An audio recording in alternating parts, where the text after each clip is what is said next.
On students, is Devlin Cassidy, aka the Scholar, and today we got to talk, man. So as you guys saw, I was not necessarily enthused with the ban list. Y'all cooked this format, bro. Nui is still like one of the best decks. Grand Blue, Katrina, Harry now coming for that crown.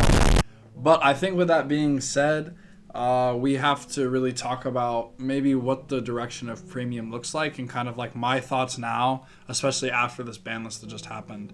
And personally, I think that premium is going to get the V Series treatment soon. That's how I feel at the moment right now, since no product has yet been announced for the premium format. I still do hold out some faith that they may announce one at the next conference.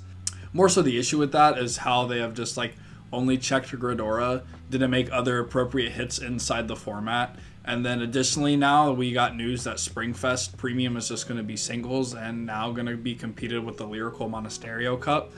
Just kind of shows me that Bushiroad has the full intention of killing off Premium.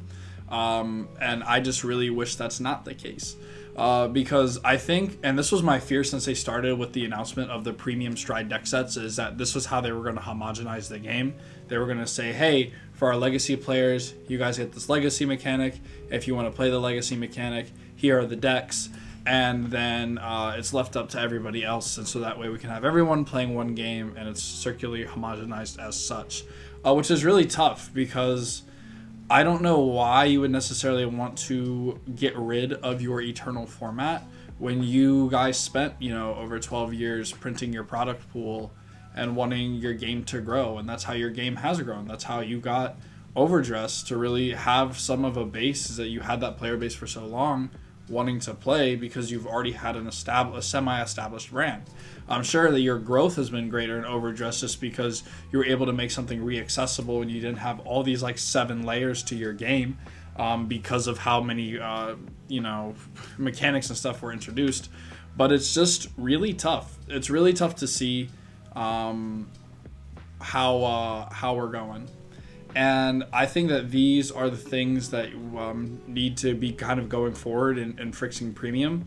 I think that we definitely first need to start looking at what's topping. We have to set a standard now for like conversion rate on tops and the power level of other things if they go unchecked. I think we need more serious testing and ban lists in general. I mean, the same thing can be said just because it wasn't very timely for the West and for English in Japan just to kind of just get homogenized on the same ban list. And then like the West just kind of does whatever they want on premium just because it's not really played in Japan, which is kind of the detriment to JP as well. But I think that there's some notes to stay still there for premium. But I think the first thing we need to start off with is very appropriate ban lists. Ban lists that are full picture broad view, and we really get to understand the consequences of what happens when we restrict, limit, or unban cards. I think a very great example of that, honestly, is Katrina. Katrina was a card that should probably have never been brought back. Maybe out of one of just for Neonect to have a very consistent power outage. Or maybe a finisher stride, if we want to constitute that as the finisher stride. I have no problem looking at Katrina in a sense as I would for Bartholomew for Grand Blue. But I think that there's other hits now that actually need to be made in terms of having appropriate finisher strides. And that is what is going to segue me into my next topic. Of just those, I think we can just say that we all know like what we want our ban lists to look like, and we're going to disagree on those. But I think that more than just one hit was definitely necessary for this past one. The next thing I want to get into, of course, is the new product.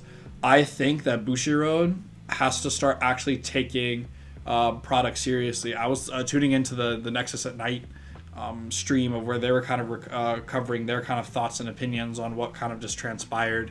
And the big thing is this is how premium product placement should probably go.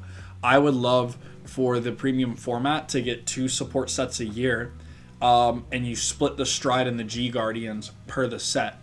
Because a lot of the weaknesses now constitute in premium that we've seen from help from D-Series cards is the weaknesses inside the main deck. I think that we definitely need to print, how I propose is you print a grade 1 and a grade 2 and a G Guard for a clan in one set, and they kind of be like the V collections. And then you print another set where you get a stride, a trigger, and a grade 3 support unit.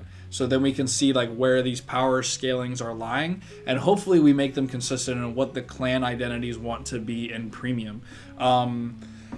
I think we need to focus on one for Mega Colony, definitely, because there's still no direction for that clan. It was just literally, it was good stuff. Gridora had always been the clan for premium's identity. I think that we either make, Mega Colony a cradle strategy, a mill strategy, or something, but we definitely push it one direction with that set.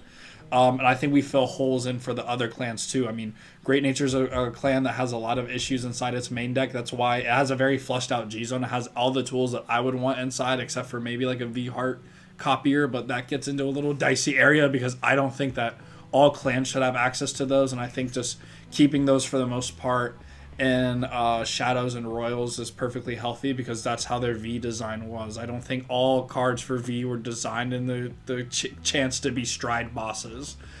So that's why I'm a little bit hesitant to like print all those for the clans. I don't like that because then that gets into dangerous territory of like how we've seen with how like Gasteel Diamanus got banned because it was a copier of card effects. I don't like getting into that territory when you can add an extra layer of text onto those already very strong V abilities. But I will say, like, you can make the trigger maybe something like a front. I mean, they've been experimenting a lot with trigger styles, especially in D series. I think that you could try to bring over a front into premium for Excel clans and for different other clans too, because fronts used to be exclusively Excel clans. I think now you get to experiment to put those into Force and Protect clans as well. I also think that there's a way for we could turn into crits for something, or we could, re-experiment with stands maybe. Not increasing their power, of course. I think that stands do still need to stay at 5k, but I think there's just more exploratory options that we need to begin to introduce into premium. And then, of course, there's the grade 3 support unit. I don't want a new boss. I would want new, supports for decks that already exist, since we already have a lot of established bosses inside premium. Or if you want to print a new boss, then that's the next year set problem too.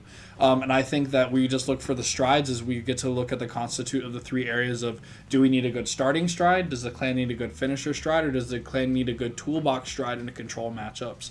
And I think that's the big thing to look at for when you're designing your cards, and then also just making your G Guardians good for all clans. And actually bringing back Cray Elemental design will be another great thing too, as a box topper or something like that, or just again having the access to reprint some of these very expensive cards. Hanley now being again $25 just because of the introduction of Harry is something that's very detrimental, and that we need really access to inside the clans for us to be able to continue to play the game and to continue to support premium.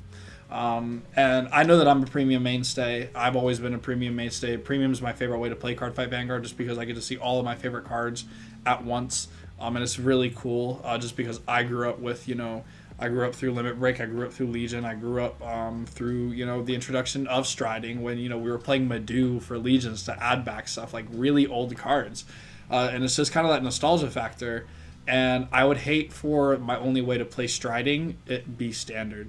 So it'll be interesting to see what Bushiro does. Again, these are just my thoughts, and I hate to replace a Match Monday with this, but I think this needed to be addressed because people knew I was not particularly fond of what happened.